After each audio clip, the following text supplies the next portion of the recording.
One student, today we are going to start our lesson 4, structure of the ocean floor. Now see, the surface of the earth is occupied by the land and water. There is land below the ocean too. Even if the water has the same level, the land submerged is not even. The level of the water and the land is uneven. Discuss in the class regarding the choice of your opinion. So why there are the differences? Now we know that the proportion of the water and land is uneven on the earth. Around 71% of the surface is covered by water, but there is a land even below this water. But like water, it is not the same level.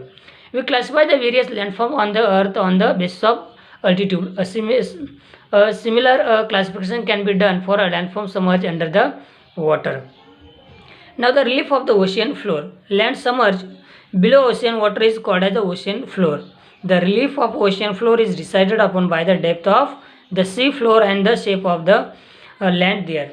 The average depth of the oceans is around 3,700 meters. The ocean bed is also uneven like the land on the continent. The ocean floor relief consists of the submerged landforms. The structure of the ocean floor differs from ocean to oceans. We will look at the sequence of the landforms and the detail of major landforms on the ocean floor. As we go away from the coast, the structure of the ocean floor changes.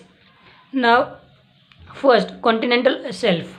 The land near the coast and somewhere under the sea is called continental shelf. This is the shallowest part of the ocean bed. It is also called the coastline. Its slope is gentle. The extent of the continental shelf is not uniform everywhere. It is narrowed along with the coast of some continent, while it is broad by hundreds of kilometers at others. Its depth is up to 200 meters below the sea level.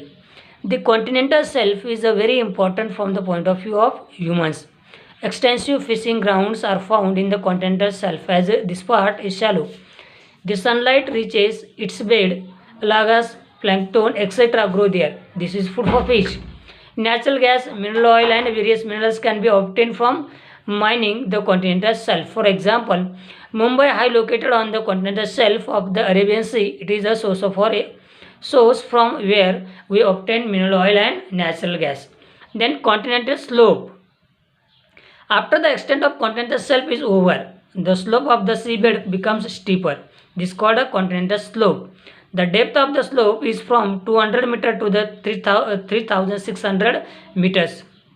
In some places it is more. The continental slope is narrow. The lower boundary of continental slope is considered to be the boundary of continents. Abyssal plains. Beyond the continental slope in the abyssal plains, which are the flat part of the seabed. The abyssal plains consist of various submerged landforms like hills, plateaux, etc. The mountain range and the plateaus. The hills and mountains found on the ocean bed are called submerged hills and mountains. These hills are hundreds of kilometers wide and thousands of kilometers long. Peaks of some of the submerged hills come above the sea level. They are visible to us marine islands.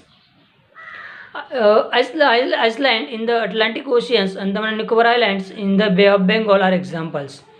The summits of some marine islands are flat and extensive. They are called oceanic or submarine plateau. For instance, Checos Plateau in the Indian Oceans. Then marine deeps and marine trenches. On the ocean bed, there are some landforms which are deep, narrow and steep. They are called marine deeps and trenches. Generally, these shallow ones are called marine deeps, while deeper ones and extending for longer distance are called trenches. The trenches are thousands of meters deep from the sea level. The marine trench in the Pacific Ocean is the deepest trench in the world. Its depth is around 11,034 meters. The mid-oceanic submerged hills and marine trenches are geologically the most active area of the oceanic bed in the world. There are many active volcanoes here. These areas are also earthquake-prone areas. Earthquakes and the volcanic eruptions occurring in the oceanic bed gives rise to tsunami in the nearby coastal areas. Marine depositions. The marine beds are in the deep parts of the world in respective regions. Since various deposits are found in these parts, The deposits are as follows: pebbles, clay, soils, etc. brought by the rivers, glaciers, etc. from the continent. Now, the deposition oceans occurs mainly on the continental shelf. These are called marine deposits. Lava and ash eruptions out of volcanic eruptions is also found here. Fine soil particles are deposited on the large scale. Remains of the marine plants and animals are mixed in these deposits. This mixture is made up of the fine particles and lie in the form of the fine clay. This is around 30% of the deposit. These are called marine oases.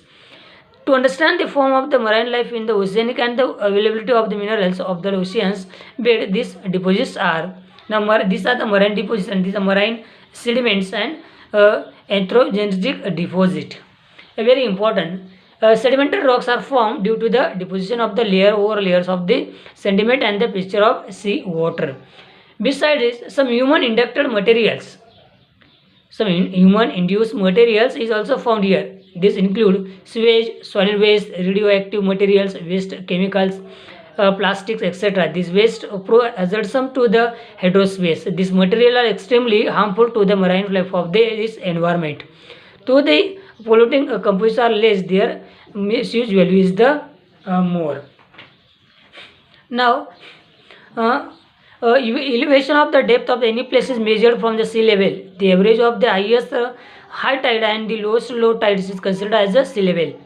This average is taken to be 0 and a latitude or depth of measuring the shown in positive or negative values. For example, Mount Everest is 8,848 meters high and marine trench is 11,034 meters.